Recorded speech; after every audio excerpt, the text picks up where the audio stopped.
बात करने के लिए लॉगिन करें www.astrotak.com। नमस्कार, बहुत स्वागत है आप सभी का एस्ट्रो तक में।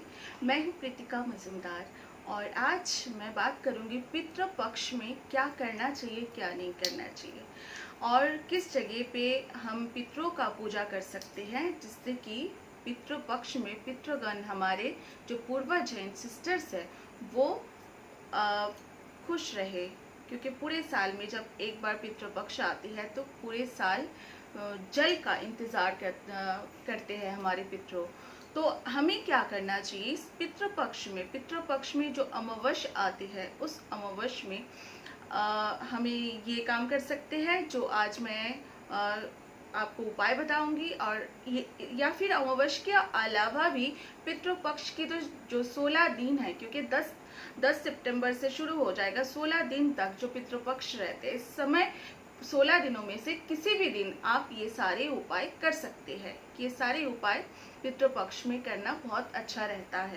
तो हमें क्या करना चाहिए, अमावस्या के दिन आपको किसी भी पवित्र नदी या सरोवर के निकट आप जाइए और उसके किनारे में बैठकर किसी पंडितों से पितरों के निमित्त आपको तर्पण, पिंडदान, ये सब आपको करना चाहिए। और पितरों के जो आपके इंसिस्टर्स, आपके दादा या परदादा या फिर नाना नानी, जो भी जिस तरह के खाना पीना उन लोगों को पसंद था, ऐसे चीज़ें पितृपक्ष के समय आपको उनके नाम पे पत्तल में सजा के आपको गंगा किनारे हो, नर्मदा हो, आपका कोई भी ब्रह्मपुत्र हो या फिर कोई भी नदी किनारे जाके, या पवित्र नदी हो, उसके किनारे जाके आप पितरों की शांति के लिए प्रार्थना कीजिए। और कोई भी पंडित से आप ये श्राद्ध की जो कर्म है ये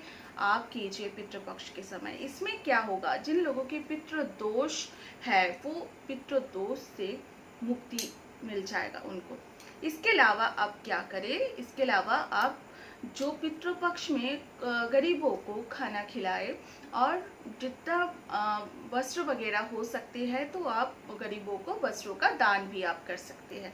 इसके अलावा गरीबों को आप जो खाना खिलाए, भोजन कराए, ये तो आप करेंगे ही। इसके अलावा आपको क्या करना चाहिए, जिन लोगों अंधा है, जिन लोगों की शरीर में कोई ना कोई हाथ पैर ठीक नहीं है, अपंग है, जिनका आंखें ठीक नहीं है, अंधा है, ऐसे लोगों को पितृपक्ष में खाना खिलाइए। इससे क्या होता है, इससे आपके ऊपर अगर कोई भी मुसीबत आती है, कुछ आती है, तो उससे आपका रक्षा होती है। अमावस्या के दिन आपको पीपल का, अगर पितृपक्ष के अंदर बीच में अगर कोई भी अमावस्या आती है, उसमें आपको क्या करना चाहिए, अमावस्या के दिन आपको पीपल की पेड़ की पूजा अर्चना करना चाहिए। और इस दिन आपको दोपहर 12 बजे से पहले ही आपको पीपल की पेड़ की 21 परिक्रमा करना चाहिए, मतलब 21 परिक्रमा पीपल की चारों तरफ करना चाहिए। और शाम को सूर्यास्त से पहले आपको पीपल की पेड़ के नीचे 5 आटे का दिया और सरसों के तेल में आपको दिया जला के पीपल की जो पेड़ की पूजा आपको करना चाहिए। और वहीं आप बैठ के आप जो भी आपको जिन देवी देवता को मानते हो वो उनका आप एक माला आप कर सकते हैं। उसके बाद पितरों के नाम पे वहाँ पे पत्तल में अमावस्या के दिन जो भी पितरों को पसंद है वो पत्तल में सजा के आप पीपल की पेड़ के नीचे रख के आइए और फिर आप पीछे मुड़ के नहीं देखिएगा। इसके अलावा आप क्या कर सकते हैं, अमावस्या के दिन आप जो दृष्टिहीन है, जो अपंग है, जो मंदबुद्धि है, जो लंगड़े है और या फिर जिनका अंग भंग हो गया है, ऐसे लोगों को आप वस्त्रों का भेंट कर सकते हैं, जो कि मैंने एक बार पहले भी बोला है। इससे जीवन में जो आने वाले संकट है, संकट से आपका रक्षा होती है। इसके अलावा रात्रि में आपको पितृ पक्ष में आपको रात्रि में दीपदान का बहुत ज़्यादा महत्व बताया गया है।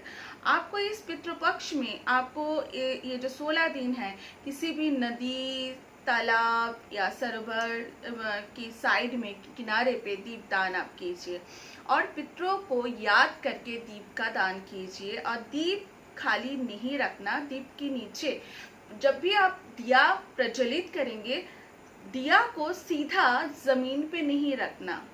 समझ लीजिए आप नदी के किनारे दिया रख रहे हैं, तो आप किसी ईंट के ऊपर कोई पत्ता रख के या फिर कोई प्लेट रख के, या फिर चलो आप कोई प्लेट नहीं रख पा रही है, ऐसी जगह आप गए हैं, तो कम से कम पीपल के ईंट रख के उसके ऊपर पीपल का पत्र रख दीजिए, बरगद का जो पत्ता है वो रख दीजिए, उसके ऊपर आप दिया रखिए। तो नदी का, सरोवर का किनारे आप दीपदान कीजिए। गौशाला है जहाँ पे, वहाँ दीपदान कीजिए, ये बहुत शुभ रहता है। इसके अलावा पीपल के नीचे तो करेंगे ही, बरगद के नीचे आप कीजिए। जहाँ सुनसान पड़े हुए हैं, ऐसे जगह पे जहाँ लोग नहीं, कोई लाइट नहीं है, लोग आते जाते नहीं है, ऐसे जगह जहाँ पे मंदिर है, ऐसे जगह जिस मंदिर का साफ सफाई नहीं होती, ऐसे मंदिरों का साफ सफाई कीजिए। और ऐसे मंदिर जो जहाँ लोग आते जाते नहीं है, उसका साफ सफाई करके दीपदान कीजिए। वहाँ जाके भगवान की पूजा अर्चना कीजिए। वहाँ अगर शिवलिंग है, शिवलिंग के ऊपर जल अर्पित कीजिए, बिल्व पत्र अर्पित कीजिए। इससे आपको आपके पितरों का मुक्ति होगा। इससे भगवान प्रसन्न तो होगी ही होगी, और पितृपक्ष में अगर आप ऐसे करेंगे तो आपके पितरों भी खुश होते हैं। चलिए आज तो इतना ही। ऐसे ही मैं और भी पूजा पाठ और उपाय लेकर आऊंगी। जब तक एस्ट्रो तक को सब्सक्राइब जरूर कीजिएगा। नमस्कार।